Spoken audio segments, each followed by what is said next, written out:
Salam sejahtera di dalam kasih Tuhan kita Yesus Kristus. Shalom. Puji Tuhan. Kita masih di dalam minggu memperingati kenaikan Tuhan Yesus dan juga dalam rangkaian doa ya 10 malam yang dimulai hari Kamis kemarin ya sampai pada saat malam hari sampai pada hari Sabtu yang mendatang, saudara ya, puji Tuhan. Jadi kita akan melihat kembali di dalam kebenaran firman Tuhan di dalam Kisah Rasul pasal 1 ya. Minggu lalu kita juga berbicara atau membahas tentang ayat ini adalah Yesus naik ke surga. Itu pertama mempersiapkan tempat untuk kita. Yesus naik ke surga adalah untuk menantikan kita dari sana. Yesus naik ke surga adalah untuk bersafaat bersama roh-roh orang kudus dari segala zaman. Bersafaat bagi Bapak, Ibu, dan Saudara dan saya. Agar kita boleh tetap didapati setia di dalam mengiring Tuhan. Ada kekeliruan yang mengatakan bahwa kalau yang penting kita percaya Yesus, pasti kita selamat. Tidak benar. Karena firman Tuhan mengatakan, Paulus mengatakan kepada kita bisa diselamatkan asal kita tetap berpegang teguh, tetap taat kepada Injil Yesus sampai kepada akhir hidup kita. Ya, sampai pada akhir hidup kita. Karena kalau itu tidak seperti itu, maka tidak ada ayat yang berbicara tentang penantian. Hari-hari ini kita masuk di dalam masa-masa penantian. Tuhan akan memisahkan gandum ya, yang terisi dengan gandum yang hanya kulitnya saja. Jadi Bapak Ibu Saudara, hari-hari ini kita masuk di dalam masa-masa penantian. Maka kita perlu mengingat kembali kenapa Roh Kudus dicurahkan atas kehidupan kita. Minggu lalu saya katakan Roh Kudus itu diberikan kepada kita supaya kita bisa menjadi saksi Tuhan. Mengalami kesaksian Kristus di dalam kehidupan kita. Ya. Roh Kudus itu akan mendampingi kita untuk menguatkan kita, untuk menghibur kita, untuk memimpin kita masuk ke dalam seluruh kebenaran. Artinya mengalami kebenaran firman Tuhan di dalam hidup kita. Dan apakah kebenaran itu? Itu bukan berbicara tentang berkat-berkat Tuhan saja. Bahwa kehidupan di dalam Tuhan kita akan dalami damai sejahtera sukacita. Tuhan berkati kita, memulihkan kesehatan kita. Bukan hanya seperti itu, tetapi untuk kita mengalami seluruh kebenaran Tuhan, maka kita harus mengalami penderitaan bersama-sama dengan Yesus. Maka kita harus memikul salib Tuhan. Maka kita harus belajar untuk menyangkal diri kita. Nah, disinilah Roh Kudus itu berperan dalam hidup kita. Roh Kudus itu akan memberikan kita kekuatannya, penghiburannya. Roh Kudus akan mendorong, memotivasi kita untuk kita tetap setia di dalam segala masalah apapun yang terjadi dalam kehidupan kita. Sehingga kita bisa dapat mengucap syukur di dalam segala perkara yang Tuhan izinkan terjadi di dalam kehidupan kita. Mari kita akan membaca di dalam Alkitab kita di dalam Kisah Rasul pasal yang pertama kembali. Kisah Rasul 1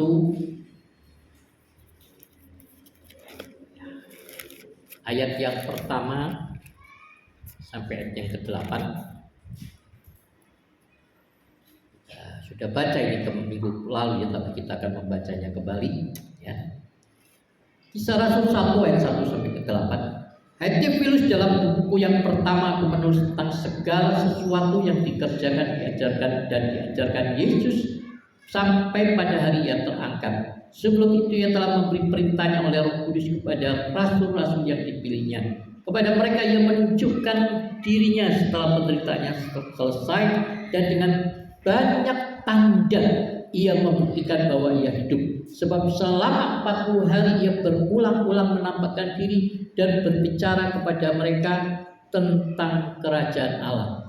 Pada suatu hari ketika ia makan bersama-sama dengan mereka, ia melarang mereka meninggalkan Yerusalem dan menyuruh mereka tinggal di situ menantikan janji Bapa yang demikian katanya, telah kamu dengar daripadaku, sebab Yohanes membaptis dengan air, tetapi tidak lama lagi kamu akan dibaptis dengan Roh Kudus. Maka bertanyalah mereka yang berkumpul di situ, Tuhan, maukah Engkau pada masa ini memulihkan kerajaan bagi Israel?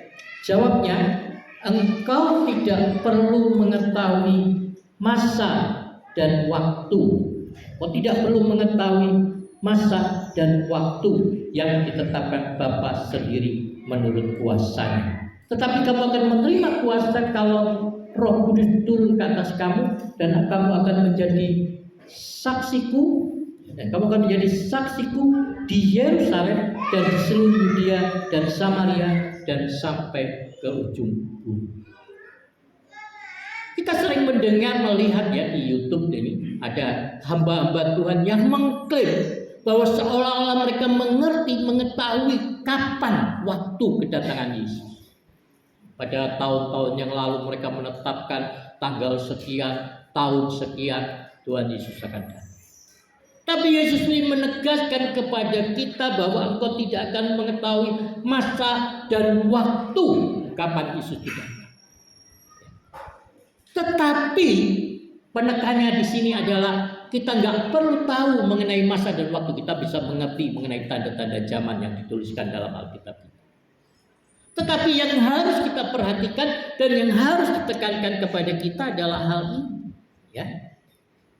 Tetapi kamu akan menerima kuasa kalau Roh Kudus turun ke atas kamu. Penekanannya pada hal ini. Kamu akan menerima kuasa. Jadi yang harus kita nantikan, harus kita tunggu dan harus kita kerjakan adalah kita minta kepada Bapa untuk memenuhkan kita dengan kuasa Roh Kudus. Adalah kita minta kepada Bapa dengan sungguh. Dan ingat seperti perkataan Yesus sendiri, barang siapa mengasihi aku, ia akan melakukan segala perintah. Maka murid-murid Yesus yang mengasihi Yesus, mereka menantikan janji 10 hari, 10 malam, 10 kali 24 jam mereka berdoa bersama di loteng Yerusalem. Tapi seperti yang saya katakan pada minggu lalu, bahwa kita perlu berkomitmen dan juga perlu komit. Bukan hanya sekedar berkomitmen mengucapkan janji kita untuk kita setia, tapi kita betul-betul harus menerapkan kesetiaan itu dalam hidup kita.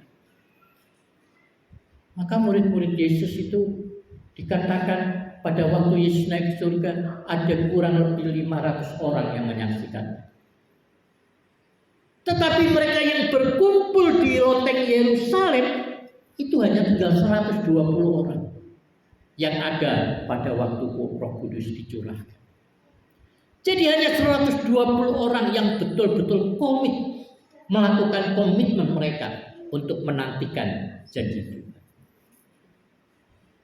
Berapa banyak orang percaya yang dipanggil oleh Tuhan, yang dibaptiskan, yang menerima Yesus sebagai Tuhan dan Juru Selamatnya, tetap setia sampai hari ini.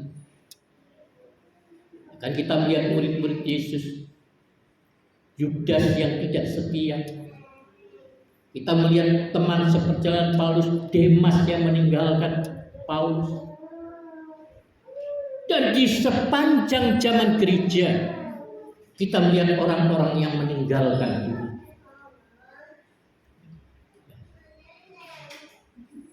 Kita hanya sekedar memperingati 10 malam kali 10 jam lebih. Ya puji Tuhan, meskipun jauh berkurang dari tahun yang lalu, tapi masih ada sekitar 30-an orang yang datang. Yang datang dari hari pertama sampai ketiga, ada yang datang hari pertama, hari kedua, ketiga, nggak ada. Ada yang datang hari kedua dan hari ketiga tetap ada. Dan saya berharap untuk yang mengikuti bisa komit untuk 10 malam. Semua kita perlu kuasa Roh Kudus. Dan saya pikir sebagai para pelayan Tuhan seharusnya, meskipun saya tidak mewajibkan para pelayan Tuhan untuk ikut, tapi kita sebagai pelayan Tuhan memiliki kesadaran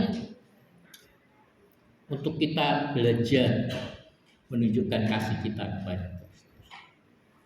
Bapak Ibu Saudara, yang ini yang perlu kita perhatikan. Gak usah peduli kapan Yesus itu datang, kapan kuasa Roh Kudus, kapan pemerintahan antikristus akan berlaku di dunia ini. Tetapi yang saya ingin sarankan, saya ingin motivasi saudara, dorong saudara, mari mintalah pengurapan Roh Kudus. Tentu pengurapan Roh Kudus tidak punya kita bisa dapatkan hanya dengan 10 hari doa bersama memperingati itu, tidak.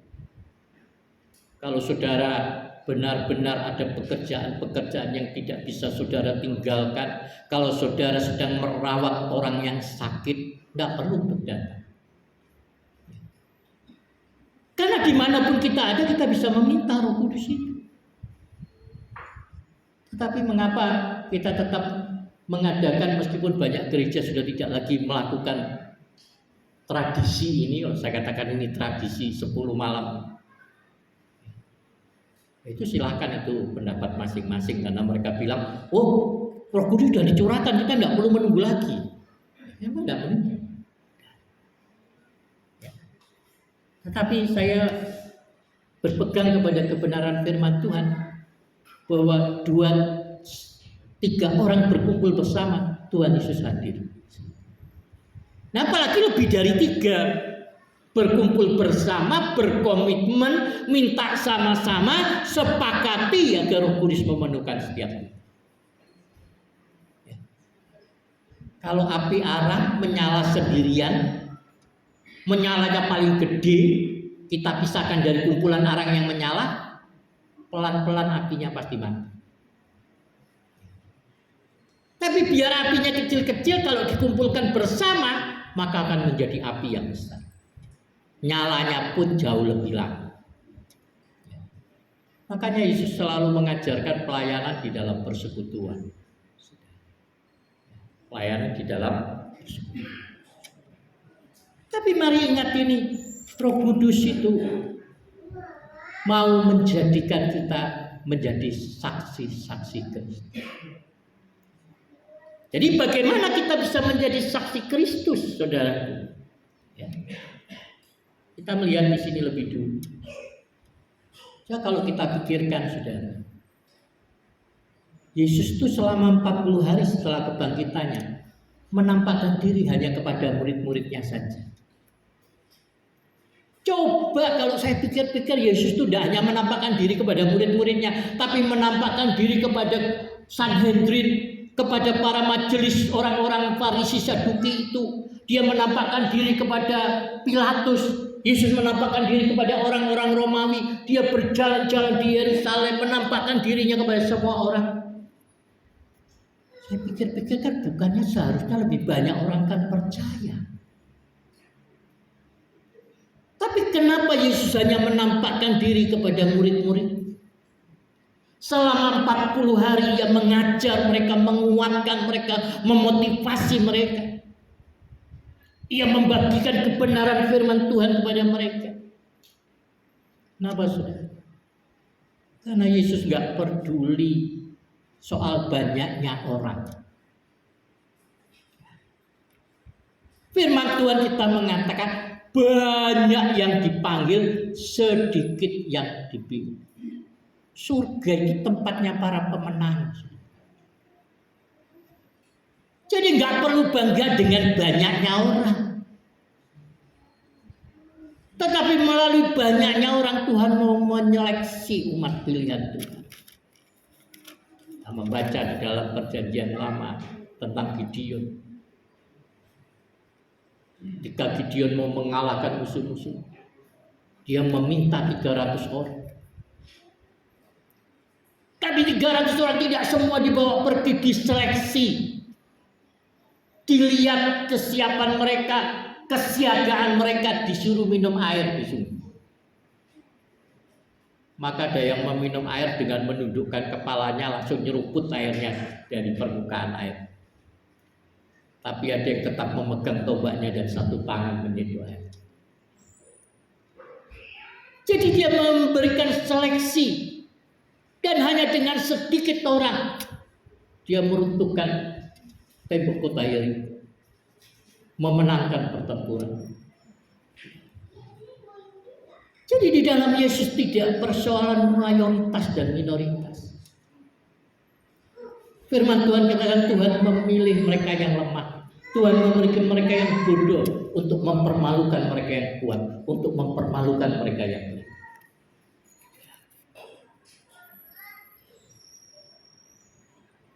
Jadi kita perlu menjadi saksi-saksi.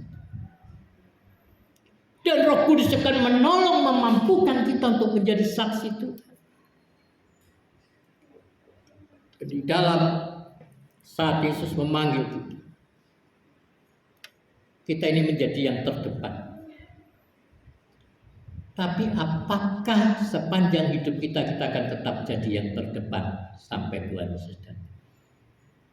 Atau justru kita yang menjadi yang terbelakang? Saat ini saya melihat banyak orang membanggakan pelayanannya di YouTube itu ada baru ini kemarin pagi saya lihat seorang hamba Tuhan yang besar, cabangnya banyak, lalu dia membandingkan pencapaiannya dalam pelayanannya dengan gereja-gereja mainstream yang ratusan tahun, AKBP, GBIP. Buat saya itu bukan apple to apple ya perbandingan. Harusnya dia tidak bisa perbandingkan dirinya dengan mereka. Nah, gereja-gereja ini, gereja mainstream ini sudah bertahan ratusan tahun, puluhan tahun. Tapi buat saya tidak perlu membanggakan pencapaian. Ya tentu pendapat setiap orang berbeda ya, nggak sama, nggak boleh dipaksakan harus sama. Kalau saya tidak berani membanggakan pencapaian saya. Itulah sebabnya saudara kau belum pernah melihat kita membuat ulang tahun gereja di sini. Saya belum pernah sekalipun membuat perayaan ulang tahun pelayanan saya, tahun pelayanan saya di dalam Tuhan. Karena menurut saya tidak ada yang bisa dibanggakan oleh seorang hamba. Semua yang kita kerjakan, semua yang kita miliki, semua yang ada pada kita itu semata-mata ada oleh karena kemurahan Yesus. Ya tapi kalau ada hamba-hamba Tuhan yang melakukan ulang tahun pada pelayanannya, saudara nggak boleh marah, kita nggak boleh protes dengan itu. Tapi menurut saya seperti kata Yesus, kebanggaan seorang hamba itu adalah dia didapati tetap melakukan tugasnya saat tuannya itu datang. Saya katakan berapa kali lalu, kalau andai kata pengangkatan gereja benar terjadi, lalu gereja Tuhan diangkat, nah ini ada hamba Tuhan yang katakan itu yang ketinggalan, itu pendeta-pendeta yang ketinggalan, itu pendeta fasik. Dia mengklaim seolah-olah dirinya yang akan terangkat, yang lain akan tertinggal. Oke, sah-sah saja mengklaim, siapapun mau terangkat silahkan, mau mengklaim dirinya udah terangkat dan akan terangkat silahkan, itu hak masing-masing. Dan ada yang menakut-nakutin jemaat, nanti kalau saudara nggak setia, ketinggalan di antikris. Oh, itu pendeta Yesus malah bilang, saya aja kalau ketinggalan pasti murtad katanya. Loh, ngapain saya pikir dia ngomong gitu. Ngapain kok nakut-nakutin orang? Bukan yang harusnya ditekankan, ayo saudara setia sama Tuhan, sungguh-sungguh sama Tuhan. Supaya kalau pengangkatan gereja benar-benar terjadi, kita jangan sampai tertinggal. Seperti saya katakan, kalau seorang gembala, saya sebagai gembala saudara, mungkin kalau boleh milih gitu, ya udahlah tertinggal aja sama-sama saudara, biar dianggap orang fasik, tidak apa-apa. Kenapa? Ada yang menguatkan, saling menguatkan. Pendeta kita juga ketinggalan. Ya. Maka ketika pengangkatan gereja benar-benar terjadi dan kita benar-benar tertinggal, maka disitulah kita benar-benar bisa mempercayai janji kehendak firman Tuhan, benar? Maka kita harus belajar mempercayai sepenuhnya. Karena tetap ada jalan untuk ke surga kalau ketinggalan. Jalannya apa? Ya mati demi Tuhan. Ya. Menderita demi Yesus.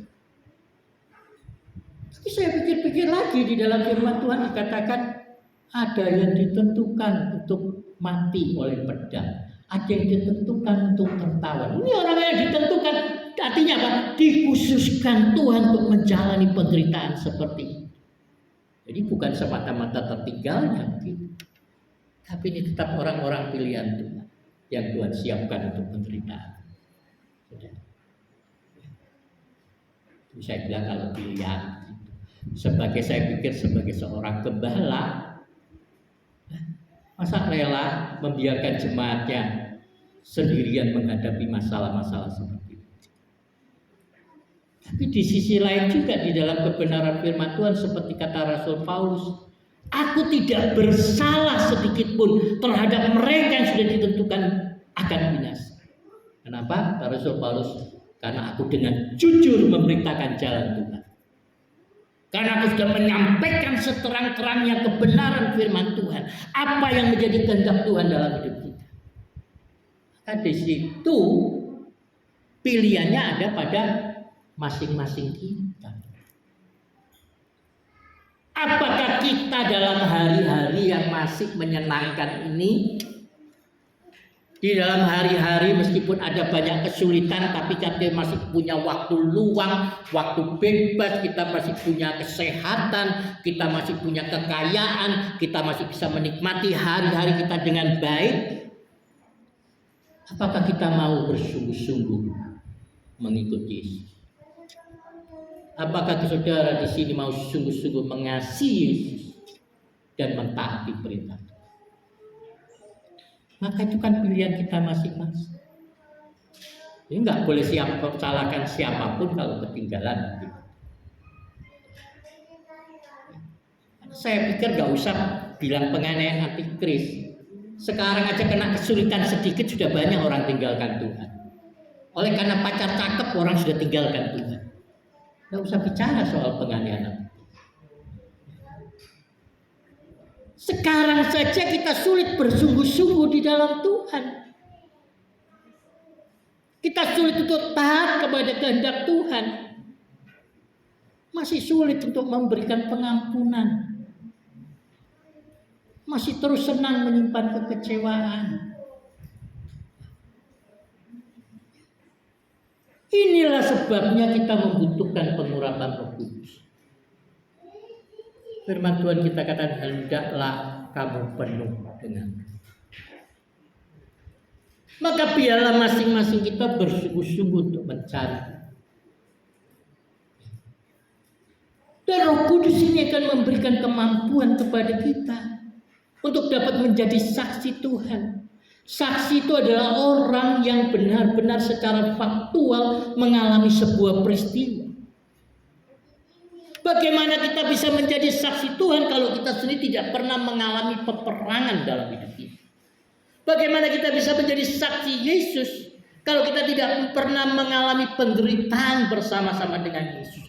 Di dalam menaklukkan ego kita, di dalam menaklukkan harga diri kita, di dalam meletakkan kepentingan kita di bawah kepentingan Kristus, di dalam meletakkan kehendak kita di bawah kehendak Kristus. Maka disitulah peran Roh Kudus akan terlihat. Ketika kita tetap bisa bersyukur bahkan untuk perkara yang menyedihkan dalam hidup. Kita tetap setia saat semua orang di sekitar kita tidak setia. Saat kita boleh terus berkomitmen untuk mengerjakan kehendak orang saat lebih banyak orang mengabaikan.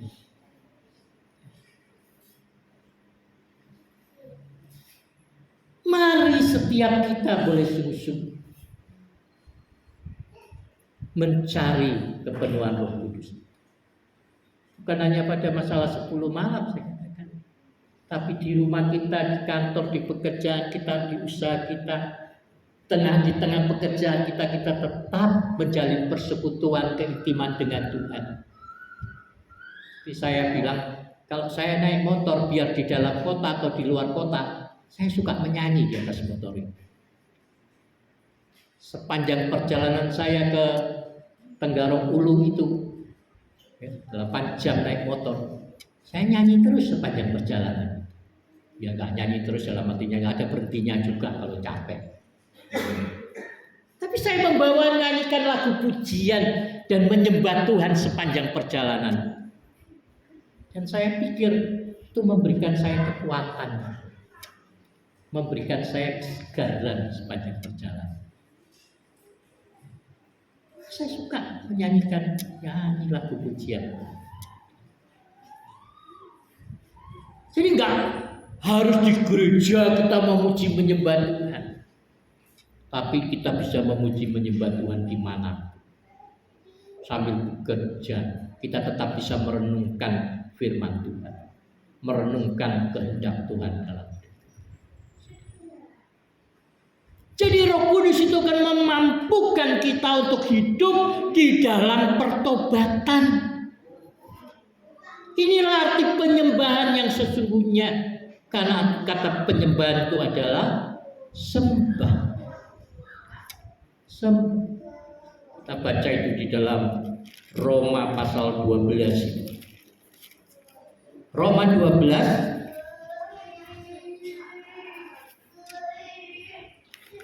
Roma pasal 12 ayat pertama dan kedua.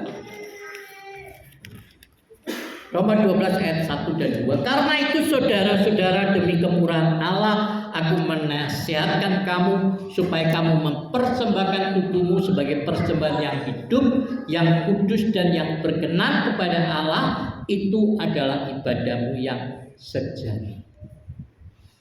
Jadi dasar dari penyembahan kita adalah persembahkan tubuh kita lebih dulu. Tubuh kita ini persembahkan pada Tuhan. Untuk apa? Menjadi bait kudus Tuhan.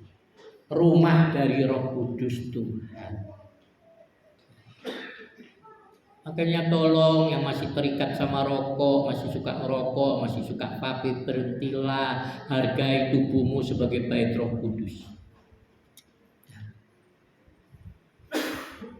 Hargai tubuh sebagai bait Roh Kudus. Yang masih suka mabuk, hargailah tubuhmu sebagai bait Roh Kudus.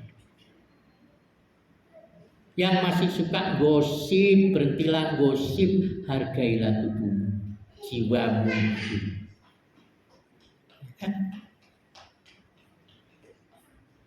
Dalam banyak hal, berhentilah untuk suka cemas, khawatir, hargailah Roh Kudus di dalam dirimu.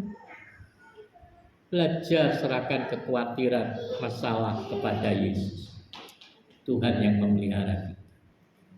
Berhentilah untuk menjadi khawatir, berhentilah untuk menjadi cemas, tapi belajarlah mempersembahkan tubuh menjadi persembahan yang hidup, kudus dan berkenan kepada Tuhan. Itu dikatakan ibadahmu yang sejati. Itulah penyembahan yang sejati. Jadi bukan hanya sekedar pintar menyanyi menyembah Tuhan di gereja. Banyak orang pintar memuji menyembah Tuhan. Tapi Roh Kudus itu menolong kita untuk menjadi saksi. Artinya apa? Ia menolong kita untuk berproses di dalam pertobatan kita. Berproses di dalam perubahan akal budi kita. Ini dalam ayat yang kedua. Janganlah kamu menjadi serupa dengan dunia ini, tetapi berubahlah oleh pembaharuan budimu, sehingga kamu dapat membedakan manakah kehendak Allah, apa yang baik, yang berkenan kepada Allah, dan yang sempurna. Haleluya. Ada pertobatan, ada perubahan karakter. Dalam suratan Petrus dikatakan, kamu telah dipanggil dari kegelapan menuju kepada terang Allah yang ajaib. Di dalam Kolose 3 ayat 10 dikatakan bahwa kita menjadi manusia baru yang terus-menerus diubahkan sampai kepada hidup yang kekal. Jadi ada perubahan karakter kita. Yang dulunya suka marah-marah kayak saya, jadi suka marah saja, tidak pakai suka marah-marah. Kan ada perubahan dari suka marah-marah dan sampai suka marah gitu. Ya kan, nanti jadi marah saja. Ada perubahan karakter. Nggak ada perubahan yang instan. Makanya Tuhan berbicara ini tentang proses perubahan. Sedikit demi sedikit. Tapi tidak mudah memang untuk berubah. Yang paling tidak memberikan kemudahan itu ya keluarga kita paling dekat. Karena kenapa? Karena orang yang paling dekat itu paling tidak sabar untuk melihat kita berubah. Maka ketika kita berubah, kita perlu komit dengan perubahan. Kenapa? Karena orang akan mencurigaimu bahwa perubahan itu hanya pura-pura. Perubahan itu hanya kemunafikan. Maka kita perlu komitmen dengan. Nah, disinilah saya percaya itulah peran Roh Kudus yang terus memberikan kita kekuatan dalam hati kita sehingga kita tidak menjadi sakit hati mendengar suara-suara seperti itu. Sehingga kita tidak menjadi kecewa ketika mendengar orang merendahkan kita, meremehkan kita, mencurigai kita. Ya. Di dalam kitab Yudas dikatakan, rebut mereka yang ragu-ragu itu dari api. Ada banyak orang ragu-ragu kan sekitar kita. Kita harus merebut mereka. Tapi firman Tuhan memperingatkan, tapi jangan sampai pakaianmu sendiri tercemar olehnya. Kadang-kadang maksud kita baik. Kita mau mengingatkan orang akan kasih Yesus. Kita mengingatkan orang untuk kembali kepada kehendak Tuhan. Kita mengingatkan orang untuk mereka boleh kembali mentaati Tuhan, mengasihi Yesus. Tapi bukankah kita kemudian akan melihat penolakan? Bahkan mungkin juga penghinaan. Banyak orang ragu-ragu sekitar kita. Mereka akan menjadi pencemooh. Mencemooh orang yang sungguh-sungguh di dalam Tuhan. Nah, disinilah peran Roh Kudus akan memberikan penghiburan kepada kita. Sehingga hati kita nggak terluka oleh perkataan-perkataan. Pakaian kita kadang tercemar.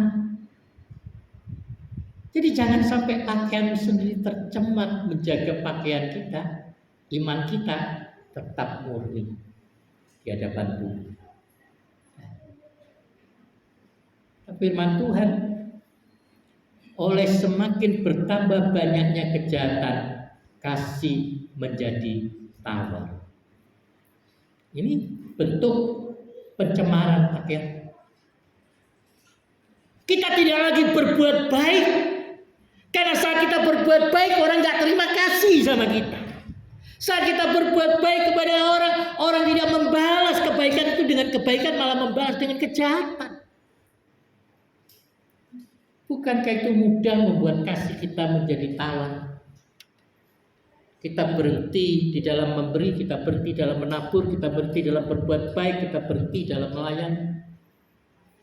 Karena nanti kita kecewa. Roh Kuduslah yang akan mengingatkan kita, memberikan penghiburan itu, menguatkan kita, memotivasi, menuntun kita untuk masuk ke dalam seluruh kebenaran. Jadi itu step by step, langkah demi langkah perubahan itu. Saya percaya yang pertama kali akan menyaksikan perubahan itu adalah diri kita sendiri masing-masing. Orang belum tahu perubahan kita, tapi kita mulai tahu ada sesuatu yang berbeda dalam pikiran kita. Ada sesuatu yang berbeda dalam hati kita. Yang dulunya suka gelisah, suka ketakutan, kita sudah tidak lagi takut. Kita sudah tidak lagi gelisah. Saat kita menghadapi situasi yang dulunya menggelisahkan kita. Saat menghadapi situasi yang dulunya menekan kita. Saat ini dalam situasi yang sama, kita bisa tetap tenang. Kita bisa tetap bersuka cita. Kita tetap bisa memiliki damai sejahtera kita. Itu pekerjaan Roh Kudus dalam kita. Pada akhirnya Roh Kudus yang adalah angin akan memberikan reaksi. Dia akan menimbulkan aksi dan kemudian ada reaksi. Orang-orang sekitar mulai melihat perubahan. Itu tidak akan mungkin disembunyikan. Orang akan mulai melihat sesuatu yang berbeda pada diri. Dan mereka akan bertanya, kenapa? Dan disitulah saat kita bersaksi. Haleluya. Mari rindukanlah Roh Kudus, rindukan pengurapan Roh Kudus. Mari kasih Yesus, taati kehendak Yesus di dalam diri. Maka saya mengajak saudara, kalau saudara tidak memiliki pekerjaan, gak punya urusan di rumah, datanglah untuk berdoa bersama malam hari. Masih ada 6 hari itu. Tapi kalau saudara berkata, oh saya bisa doa sendiri di rumah, ya nggak apa-apa, monggo-monggo saja. Itu hak saudara. Tidak usah bolos kerjaan untuk datang. Kalau kita punya hati yang tulus, hati yang sungguh-sungguh kepada Tuhan, dimanapun Yesus bisa memenuhkan. Tapi ada hati yang sungguh-sungguh, Tuhan saya mau menjadi saksi. Saya mau berubah. Saya mau bertobat. Saya berkomitmen untuk bertobat. Itu Roh Kudus akan melihat kepada hati saudara. Dan Roh Kudus akan menolong saudara untuk berubah. Jangan jadikan kegiatan-kegiatan rohani kita hanya sekedar menjadi aktivitas rohani. Ada banyak orang beribadah melayani hanya sekedar aktivitas rohani. Kalau mau melayani ya layani, kalau tidak mau ya udah. Kalau lagi moodnya ya layani, kalau nggak mood ya udah. Kalau lagi seneng ya layani, kalau nggak ya udah. Ini karena sekedar aktivitas rohani. Tapi kalau kita memiliki ketulusan hati, kerinduan hati untuk mengasihi Yesus, untuk menyatakan kasih kita kepada Tuhan, pasti kita rindu untuk terus melayani. Saya mengingat, kalau dibilang mungkin ya cinta yang mula-mula ya.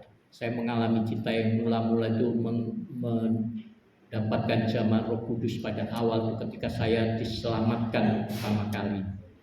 Saya mengingat waktu itu. Saya suka sekali memuji Tuhan saat. Saya suka berdoa, jam doa apapun saya pasti datang ke gereja.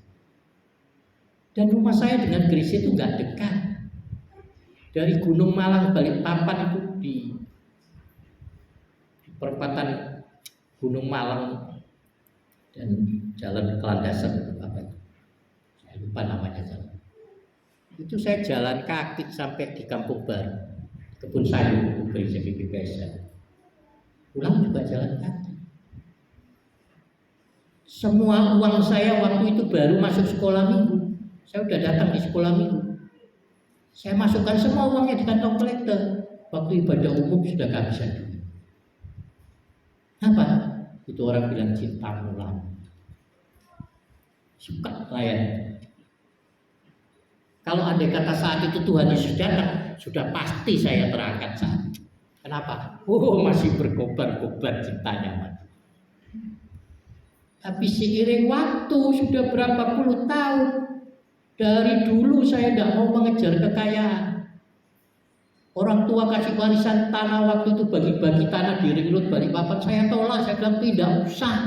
Saya ini hamba Tuhan, nggak perlu punya tanah. kasih saudara yang lain. Adalah ada saya itu saya tolak. Kenapa? Saya pikir Tuhan Yesus mau datang. Saya siap untuk datangan Tuhan. Di pedalaman itu saya dikasih tanah ulang-ulang, bolak-balik hektaran. Saya kasih sama teman-teman saya. Tuhan Yesus mau datang. Gak perlu punya tanah.